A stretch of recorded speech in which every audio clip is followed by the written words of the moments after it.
Time to take a look at happenings in the world of sports, and there are quite a lot of interesting stories from Jose Mourinho, who is breaking all the records in the finals of the UEFA Europa League, and definitely he is the first man to have qualified for the final of the UEFA Champions League, the UEFA Cup, the UEFA Europa Cup, and is looking interesting for the Portuguese Jose Mourinho. The talk of the Super Eagles manager is still there. Who will be the next manager of the Super Eagles? Counting down to the AFCON 2023 qualifiers. $1 million question, you want to say.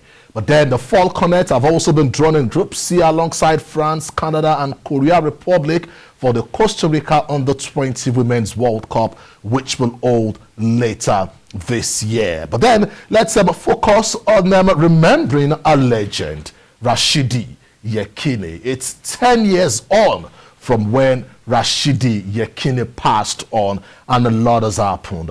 He remains the highest goal scorer for the Super Eagles. No man, living or dead, has scored more goals wearing the green and white jersey of Nigeria than Rashidi Yekini, and definitely scored Nigeria's first World Cup goal at the United States 1994 FIFA World Cup tournament. Well, joining me live to take a look at the life and times of Rashidi Yekini is Ayo Ademokola. Indeed, Ayo certainly published the book, The Life and Times of Rashidi Yekini. It's nice to have you on the breakfast show. Hello. Good morning to you. Hello. Good morning. Can you hear me? Very clear. I can hear you very clear. Let's go straight to the business, of the day. We're still celebrating the life and times of Rashidi Yekini. And because of those who are indeed joining, let me quickly ask. There were questions that was Rashidi Yekini insane before he died? Was never. Good morning, viewers at home. I can say authoritatively that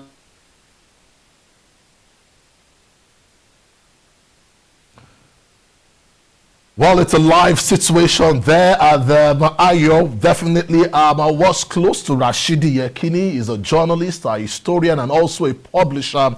And then he was the one who wrote the book, The Life and Times of Rashidi Yekini. Fondly called the gangling one anytime it dons the Super Eagles jersey, the green and white color of Nigeria. But then when he died 10 years ago, report has it that the police in Oyo State, where he died, carried out no form of investigation because there was no form of report. And the questions have also been asked, were there medical facts or medical evidences to show if Rashidi Yekini was murdered or not? And what we were being told also was the fact that because of his religion, as soon as Rashidi Yekini died, he was buried. Well, Ayo is back. It's a live situation. Ayo, I asked earlier, was it true that Rashidi was insane before he died?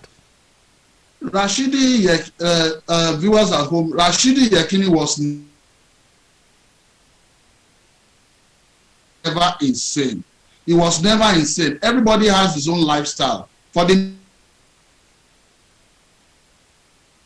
mere fact that I greet you today, I think the expectation for Rashidi Yekini at that particular time was so high that people feel that he needs to live like a star, like a Ronaldo, like Messi of this world. But his life was simple. Okay, Ayo, you just said Rashidi was never insane, but I also found out on good authority that at some point Rashidi had tenants living in his house, and he woke up one morning and told his tenants to leave his house, and that didn't go down well with a lot of people, and that also brought up questions about the psychological state of Rashidi Yekini. Are you aware of such?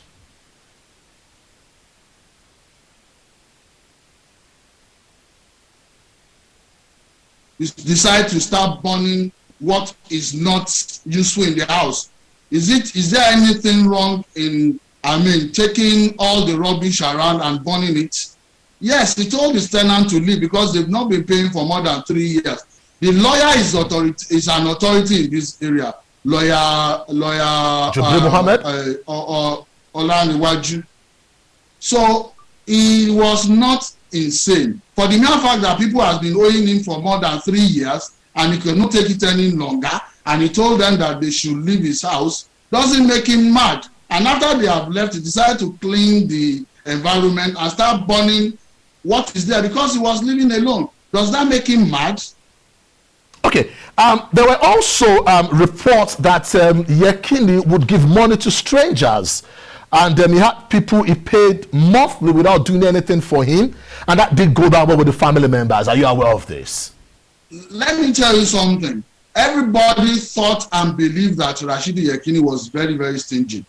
And the main problem that Rashidi Yekini had started by a journalist. And when you don't hand over a brown envelope to some of these journalists who are not responsible enough or professional enough, they begin to write a lot about you. I think that was what happened at that particular time. I'm speaking actually exactly how he told lawyer Jubril Mohammed. Lawyer Jubril Olaniwaju. So when he felt that people were not were thinking that he's stingy, he started giving out money publicly so that people can see that he's giving out. There are so many people as a Muslim that Rashidi Yekini really helped. I interviewed a lot of them. People that he sent to school. There are churches that he bought instruments for them. So it was a tribalized Nigeria that is very, very generous. So for the mere fact that you see him giving out money at that particular time so that people can see, and he was telling his lawyer, when I was not spending money, people said I'm stingy. Now I am spending money, they said I am mad. That's what he told me.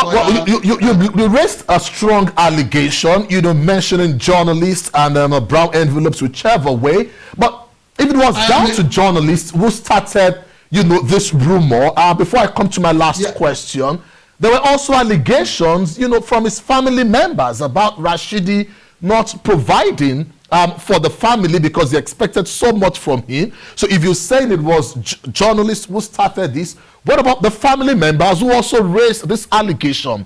That is one.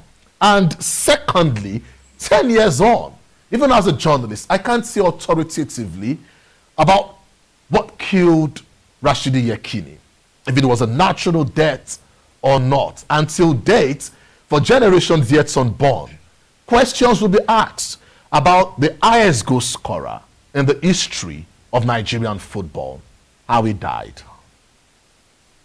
Let me tell you something, Mia. I am also a journalist. I am a trained journalist, and I've always done my job professionally. Let me tell you something. Rashidi Yekini was always very, very good to the family. This was a person that built a 6-bedroom flat for the mother in Ijagbo. Ask the lawyer Jubril. Now, I was there. I can provide a picture of the 6-bedroom flat he provided for a mother that was over 70 years old. This was somebody that set up all his siblings. When I mean all his siblings, Rashidi Yekini set up all his siblings. But when Oliver Twist doesn't do more and people want more from Oliver Twist, they decided to kill the geese that laid the golden egg. I can authoritatively say that the family, the extended family members, capitalized on the rumor that was started by a journalist, which unfortunately one of the lawyers of journalism actually wrote in one of the leading newspaper back then that Rashidi Yekini was mad, and then they decided to abdicate him, to say they want to go and treat him, and by the time they take him, we didn't see him again. So time isn't our friend, time isn't our friend, but we've started this. In 60 seconds, please, can you kindly confirm, when the family whisked Rashidi away because they said he was kidnapped by family members, is it true that he was hit with a charm? Yes or no?